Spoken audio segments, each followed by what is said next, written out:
Crackdown 6 এর পক্ষ থেকে আজকের আয়োজন নবম দশম শ্রেণীর পাঠ্যভুক্ত রবীন্দ্রনাথ ঠাকুরের ছোট গল্প সুভা পর্ব 2। উন্নত শ্রেণীর জীবের মধ্যে সুভার আরও একটি সঙ্গী জুটিয়াছিল, কিন্তু তাহার সহিত বালিকার ঠিক কিরূপ সম্পর্ক ছিল তাহা নির্ণয় করা কঠিন, কারণ সে ভাষাবিশিষ্ট জীব, সুতরাং উভয়ের মধ্যে সমভাষা ছিল না। গোসাইদের ছোট ছেলেটি, তাহার নাম প্রতাপ। লোকটি নিতান্ত অকর্মণ্য। সে যে কাজকর্ম করিয়া সংসারের উন্নতি করিতে যত্ন করিবে, বহু চেষ্টার পর বাপমা সে আশা ত্যাগ করিয়াছেন। অকর্মণ্য লোকের একটা সুবিধা এই যে আত্মীয় লোকেরা তাহাদের ওপরে বিরক্ত হয় বটে, কিন্তু প্রায় তাহারা নিঃসম্পর্ক লোকদের প্রিয় পাত্র হয়, কারণ কোনো কার্যে আবদ্ধ না থাকাতে তাহারা সরকারি সম্পত্তি হইয়া দাঁড়ায়। শহরে যেমন এক আধটা গৃহ সম্পর্কহীন সরকারি বাগান থাকা আবশ্যক, তেমনি গ্রামে 2-4টা অকর্মণ্য সরকারি লোক থাকার বিশেষ প্রয়োজন। কাজে কর্মে আমোদে অবসরে যেখানে একটা লোক কম পড়ে, সেখানেই তাহাদিগকে হাতের কাছে পাওয়া যায়। প্রতাপের প্রধান শখ ছিপ ফেলিয়া মাছ ধরা। ইহাতে অনেকটা সময় সহজে কাটানো যায়। অপরাহ্নে নদী তীরে ইহাকে প্রায় এই কাজে নিযুক্ত দেখা যাইত, এবং এই উপলক্ষে সুভার সহিত তাহার প্রায় সাক্ষাৎ হইত। যে কোনো কাজেই নিযুক্ত থাক, একটা সঙ্গী পাইলে প্রতাপ থাকে ভালো। মাছ ধরার সময় বাক্যহীন সঙ্গীই সর্বাপেক্ষা শ্রেষ্ঠ। এই জন্য প্রতাপ সুভার মর্যাদা বুঝিত। এই জন্য সকলেই সুভাকে সুভা বলিত। প্রতাপ আর একটু অতিরিক্ত আদর সংযোগ করিয়া সুভাকে সু বলিয়া ডাকিত। সুভা তেঁতুলতলায় বসিয়া থাকিত এবং প্রতাপ অনতি দূরে মাটিতে ছিপ ফেলিয়া জলের দিকে চাহিয়া থাকিত। প্রতাপের একটি করিয়া পান বরাদ্দ ছিল, সুভা তাহা নিজে সাজিয়া নিত, এবং বোধ করি অনেকক্ষণ বসিয়া বসিয়া চাহিয়া চাহিয়া ইচ্ছা করিত প্রতাপের কোনো একটা বিশেষ সাহায্য করিতে, একটা কোনো কাজে লাগিতে, কোনো মতে জানাইয়া দিতে যে এই পৃথিবীতে সেও একজন কম প্রয়োজনীয় লোক নহে। কিন্তু কিছুই করিবার ছিল না। তখন সে মনে মনে বিধাতার কাছে অলৌকিক ক্ষমতা প্রার্থনা করিত। মন্ত্র বলে সহসা এমন একটা আশ্চর্য কাণ্ড ঘটাইতে ইচ্ছা করিত, যাহা দেখিয়া প্রতাপ আশ্চর্য হইয়া যাইত, বলিত, তাই তো, আমাদের সুভীর যে এত ক্ষমতা, তাহা তো জানিতাম না। মনে করো সুভা যদি জলকুমারী হইত। আস্তে আস্তে জল হইতে উঠিয়া একটা সাপের মাথার মণি ঘাটে রাখিয়া যাইত। প্রতাপ তাহার তুচ্ছ মাছ ধরা রাখিয়া সেই মানিক লইয়া জলে ডুব মারিত, এবং পাতালে গিয়া দেখিত রূপার অট্টালিকায় সোনার পালঙ্কে কে বসিয়া? আমাদের বাণীকণ্ঠের ঘরের সেই বোবা মেয়ে সু। আমাদের সু সেই মণিদীপ্ত গভীর নিস্তব্ধ পাতালপুরীর একমাত্র রাজকন্যা। তাহা কি হইতে পারিত না? তাহা কি এতই অসম্ভব? আসলে কিছুই অসম্ভব নয়, কিন্তু তবুও সু প্রজাশূন্য পাতালের রাজবংশে না জন্মিয়া বাণীকণ্ঠের ঘরে আসিয়া জন্মিয়াছে, এবং গোসাইদের ছেলে প্রতাপকে কিছুতেই আশ্চর্য করিতে পারিতেছে না। সুভার বয়স ক্রমেই বাড়িয়া উঠিতেছে।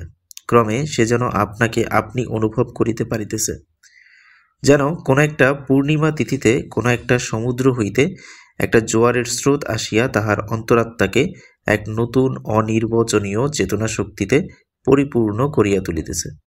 সে আপনাকে আপনি দেখিতেছে, ভাবিতেছে, প্রশ্ন করিতেছে, এবং বুঝিতে পারিতেছে না কিছুই। গভীর পূর্ণিমা রাত্রে সে একদিন ধীরে শয়ন গৃহের দ্বার খুলিয়া ভয়ে ভয়ে মুখ বাড়াইয়া বাহিরের দিকে চাহিয়া দেখে, পূর্ণিমা প্রকৃতিও সুভার মতো একাকিনী সুপ্ত জগতের উপর জাগিয়া বসিয়া যৌবনের রহস্যে পুলকে বিষাদে অসীম নির্জনতার একেবারে শেষ সীমা পর্যন্ত, এমনকি তাহা অতিক্রম করিয়াও থমথম করিতেছে। একটি কথা কহিতে পারিতেছে না। এই নিস্তব্ধ ব্যাকুল প্রকৃতির প্রান্তে একটি নিস্তব্ধ ব্যাকুল বালিকা দাঁড়াইয়া। এদিকে কন্যাভারগ্রস্ত পিতামাতা চিন্তিত হইয়া উঠিয়াছেন। লোকেও নিন্দা আরম্ভ করিয়াছে। এমনকি এক ঘরে করিবে এমন জনরব শোনা যায়। বাণীকণ্ঠের সচ্ছল অবস্থা, 2 বেলাই মাছ ভাত খায়, এজন্য তাহার শত্রু ছিল। স্ত্রী পুরুষে বিস্তর পরামর্শ হইল। কিছুদিনের মতো বাণী বিদেশে গেল। অবশেষে ফিরিয়া আসিয়া কহিল, চলো কলিকাতায় চলো। বিদেশ যাত্রার উদ্যোগ হইতে লাগিল। কুয়াশা ঢাকা প্রভাতের মতো শুভার সমস্ত হৃদয় অশ্রু বাষ্পে একেবারে ভরিয়া গেল। একটা অনির্দিষ্ট আশঙ্কা বসে সে কিছুদিন হইতে ক্রমাগত নির্বাক জন্তুর মতো তাহার বাপ মায়ের সঙ্গে সঙ্গে ফিরিত। ডাগর চক্ষু মেলিয়া তাহাদের মুখের দিকে চাহিয়া কি একটা বুঝিতে চেষ্টা করিত, কিন্তু তাহারা কিছু বুঝাইয়া বলিতেন না। ইতিমধ্যে একদিন অপরাহ্নে জলে ছিপ ফেলিয়া প্রতাপ হাসিয়া কহিল, কিরে সু, তোর নাকি বর পাওয়া গেছে? তুই বিয়ে করতে যাচ্ছিস? দেখিস আমাদের ভুলিস না। বলিয়া আবার মাছের দিকে মনোযোগ করিল।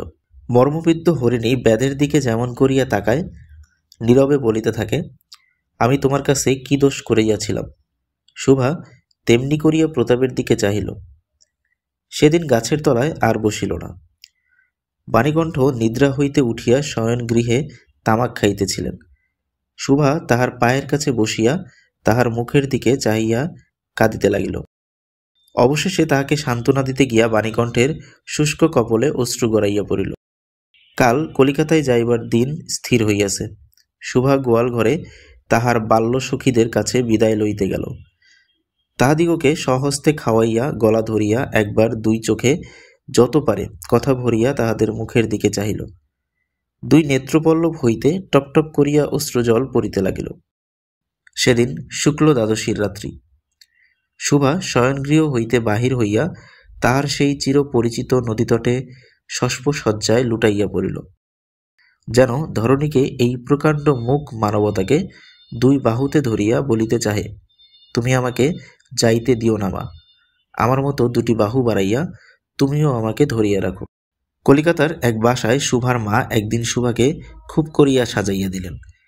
আটিয়া চুল বাঁধিয়া খোপায় জরির ফিতা দিয়া অলঙ্কারে আচ্ছন্ন করিয়া তাহার স্বাভাবিক শ্রী যথাসাধ্য বিলুপ্ত করিয়া দিলেন।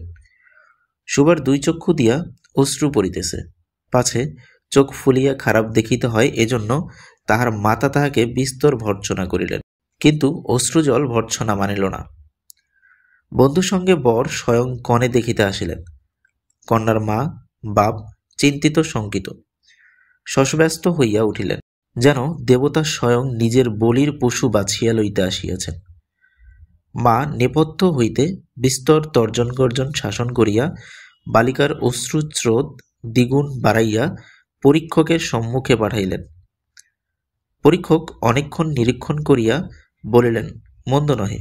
বিশেষত বালিকার ক্রন্দন দেখিয়া বুঝিলেন ইহার হৃদয় আছে, এবং হিসাব করিয়া দেখিলেন যে হৃদয় আজ বাপ মায়ের বিচ্ছেদ সম্ভাবনায় ব্যথিত হইয়া উঠিয়াছে, সেই হৃদয় আজ বাদে কাল আমারই ব্যবহারে লাগিতে পারিবে।